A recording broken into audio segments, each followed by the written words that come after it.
Hey there guys, welcome back to my YouTube channel. So do you want to make this text typography design in PowerPoint? So let's start.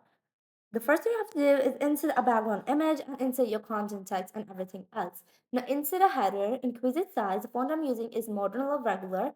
Increase its size and give it middle alignment and change its fill to white. Increase its size some more and then put it into the middle and the center of your slide. The next thing you're gonna do is just first of all, you're gonna insert this freeform shape and make some zigzag pattern like this, and then move it right here from the bottom as a rectangle and join the two of the ending and the starting point. Duplicate the slide, select the text and then the rectangle and subtract them. Select the text and then the rectangle, and then you're gonna intersect it onto the second slide.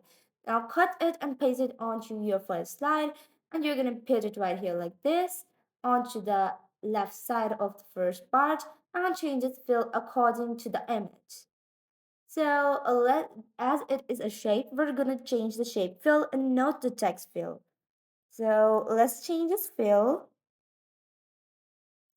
We can use different colors, but as you can see, the background image doesn't look so great. So what I'm gonna do is change the background image first of all.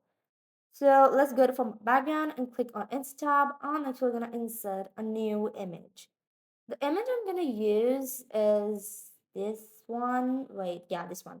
So this looks much nicer. Next, what we're gonna do is put our text in the middle and center of the slide and select the bottom part of our text and then change its fill. And let's just decrease the brightness of our background image, and we're going to select this part, go to more fill colors, give it a lighter shade of the same color, close it from our background and then select them and then give them this fifth number shadow.